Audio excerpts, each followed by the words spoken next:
Hello judicial service aspirants, judicial dream की model answer class में आप सबका स्वागत है। आज की इस क्लास में हम जॉइंट हिंदू फैमिली पर एक क्वेश्चन डिस्कस करेंगे और यह समझेंगे कि किसी भी एग्ज़ाम में एग्ज़ामिनर इस क्वेश्चन को कैसे पूछ सकता है। जो जॉइंट हिंदू फैमिली का कंसेप्ट है वो एक थ्योरेटिकल कंसेप्ट है और उस पर एक थ्योरी बेस्ड क्वेश्चन ही आ सकता है। तो एग्ज़ामिनर किसी भी एग्ज़ाम में ये डायरेक्ट पूछ सकता है कि explain the concept of joint Hindu family and it's basic characteristics. अगर किसी भी एग्ज़ाम में आपको ये क्वेश्चन पूछा जाता है तो आपने इसके आंसर में सबसे पहले यह बताना है कि पूरे इंडिया में जॉइंट हिंदू फैमिली की प्रोविज़न से सिर्फ और सिर्फ दो स्कूल डील करते हैं। The first one is Mitakshara law school and the second one is Daya Bhaga law school. पूरे इंडिया में बंगाल और असम को छोड़कर जो भी जॉइंट हिंदू फैमिली है उनको मिताक्षरा लॉ स्कूल के रूल्स के अकॉर्डिंग गवर्न किया जाता है और बंगाल और असम में जो भी जॉइंट हिंदू फैमिली है उनको दया भागा लॉ स्कूल के रूल्स के अकॉर्डिंग गवर्न किया जाता है। अपने आंसर में इन दोनों स्कूल्स के कंसेप्ट को डिस्कस करने के बाद हम मिताक्षरा लॉ स्कूल के अकॉर्डिंग जॉइंट हिंदू फैमिली के कंसेप्ट को समझेंगे और यह बताएंगे कि जॉइंट हिंदू फैमिली को एग्जिस्टेंस में लाने के लिए हमें एक common male ancestor and common joint property की ज़रूरत होती है। एक बार जब जॉइंट हिंदू फैमिली एग्जिस्टेंस में आ जाती है तो उसके बाद अगर उस कॉमन मेल एंसेस्टर की डेथ हो जाती है या वो कॉमन जॉइंट प्रॉपर्टी एक्सटिंग्विश हो जाती है तो उस केस में भी जॉइंट हिंदू फैमिली एग्जिस्टेंस में रहेगी और कॉमन मेल एंसेस्टर की डेथ के बाद या जॉइंट प्रॉपर्टी के एक्सटिंग्विश होने के बाद वो जॉइंट हिंदू फैमिली डिसॉल्व नहीं हो जाएगी। अपने आंसर में जॉइंट हिंदू फैमिली के कंसेप्ट को डिस्कस करने के बाद हम रुखमाबाई वर्सेस लक्ष्मी नारायण के केस को डिस्कस करेंगे जिसमें सुप्रीम कोर्ट ने यह हेल्ड किया था कि अगर कोई भी जॉइंट हिंदू फैमिली के मेंबर्स एक घर में एक साथ रहते हैं, खाते पीते हैं या फिर पूजा पाठ करते हैं तो उस फैमिली को जॉइंट हिंदू फैमिली कंसीडर किया जाएगा।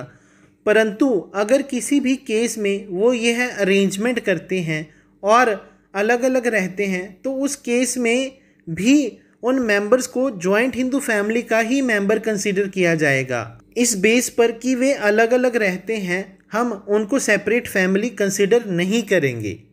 अपने आंसर में इस केस को डिस्कस करने के बाद हम यह बताएंगे कि जो जॉइंट हिंदू फैमिली है वो सिर्फ और सिर्फ लॉ के द्वारा ही क्रिएट की जाती है। वो ना तो पार्टीज़ एक एग्रीमेंट के द्वारा क्रिएट कर सकती हैं और ना वो किसी भी मेंबर के एक्ट के द्वारा एस्टेब्लिश की जा सकती है।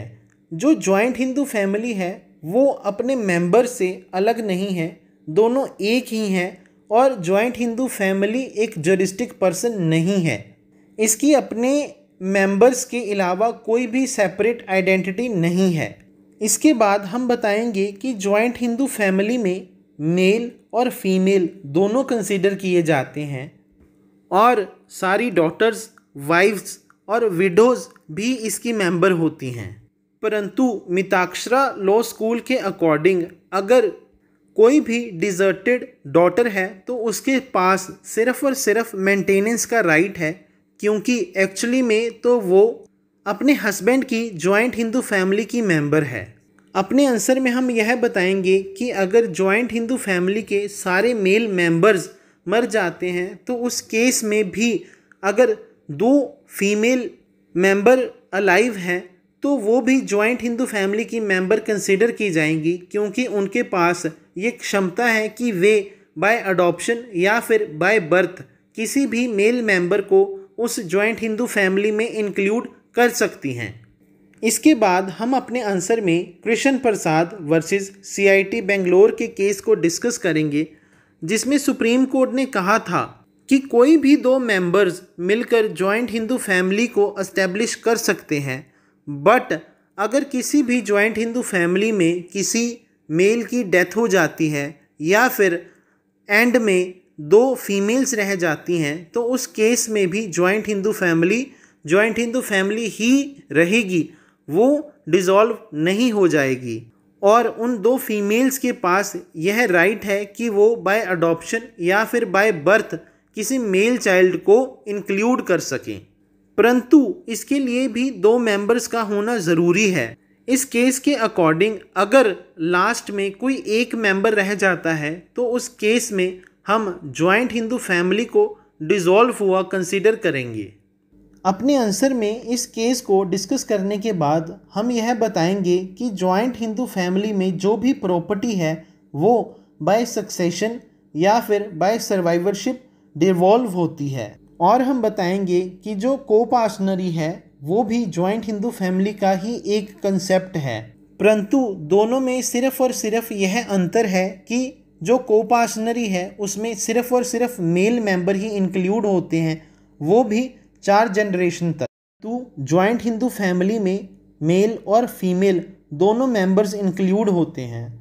बट 2005 के अमेंडमेंट के बाद हमने डॉटर को भी कोपार्टनर कंसीडर किया है। तो अब 2005 के बाद कोपार्टनरी में मेल और फीमेल दोनों मेंबर्स इंक्लूड होते हैं। इसके बाद हम अपने आंसर में बताएंगे कि 2005 के अमेंडमेंट का पर्पज़ जो कोपार्टनरी या फिर जॉइंट हिंदू फैमिली का बेसिक नेचर है उसको चेंज करना नहीं था, परंतु जो वीमेन के राइट्स हैं उनको प्रोटेक्ट करना था। तो हम यह कह सकते हैं कि जो 2005 के अमेंडमेंट है वो सिर्फ और सिर्फ for the betterment of women थी। अपने आंसर में 2005 की अमेंडमेंट को डिस्कस करने के बाद हम यह बताएंगे कि जॉइंट हिंदू फैमिली को सिर्फ और सिर्फ पार्टीशन के द्वारा ही ख़त्म किया जा सकता है, और यह बताएंगे कि पार्टीशन के बाद कई जॉइंट फैमिलीज़ एग्जिस्टेंस में आती हैं। और अपने आंसर में हम यह बताएंगे कि कोर्ट हमेशा जॉइंट हिंदू फैमिली की फेवर में ही प्रिजम्पशन रेज करता है और यह कंसीडर करता है कि जॉइंट हिंदू फैमिली डिज़ोल्व नहीं हुई है, परंतु अगर कोई पार्टी यह क्लेम करती है कि जॉइंट हिंदू फैमिली पार्टीशन के बाद डिज़ोल्व हो गई है तो उस केस में उस पार्टी पर बर्डन ऑफ प्रूफ होगा कि वो प्रूव करे कि पार्टीशन सच में अकर हुई है। बट अगर वो पार्टी अपना बर्डन प्रूव नहीं कर पाती है तो उस केस में कोर्ट जॉइंट हिंदू फैमिली को जॉइंट हिंदू फैमिली ही कंसीडर करेगी। यह state of Maharashtra versus Narayan Rao, Shyam Rao, Deshmukh and others के केस में सुप्रीम कोर्ट ने हेल्ड किया था। इस केस को डिस्कस करने के बाद हम अपने आंसर में बताएंगे कि अगर किसी भी जॉइंट हिंदू फैमिली में पार्टीशन हो जाती है तो उस केस में वह जॉइंट हिंदू फैमिली डिज़ोल्व हो जाती है और हम उसको दोबारा से रिकॉन्स्टिट्यूट नहीं कर सकते। बट अगर पार्टीज़ यह क्लेम करती हैं कि वो बहुत सालों से इकट्ठे रह रही है और उनके बीच में कोई भी पार्टीशन नहीं हुआ तो उस केस में जो पार्टी जॉइंट हिंदू फैमिली को क्लेम कर रही है उस पर बर्डन ऑफ प्रूफ होगा कि वो ये प्रूव करे कि उनके बीच में पार्टीशन नहीं हुआ है। तो इस तरह अगर आपको किसी भी एग्ज़ाम में ये क्वेश्चन पूछा जाता है तो आपने अपने आंसर को ऐसे ही अटेम्प्ट करना है और उसकी जो बेसिक प्रोविजंस हैं उनको डिस्कस करना है। अगर आपको इस क्वेश्चन की PDF फाइल चाहिए तो आप हमारे व्हाट्सएप या फिर हमारे टेलीग्राम ग्रुप को ज्वाइन करें, और अगर आप इस टॉपिक पर MCQs की PDF चाहते हैं तो भी हमारे व्हाट्सएप या फिर हमारे टेलीग्राम ग्रुप को ज्वाइन करें। और अगर आपको हमारी कंसेप्ट क्लासेस समझ में आती हैं और आप इन्हें पसंद करते हैं तो हमारी हर एक वीडियो को शेयर करें और हमारे चैनल को सब्सक्राइब करें, फॉलो करें।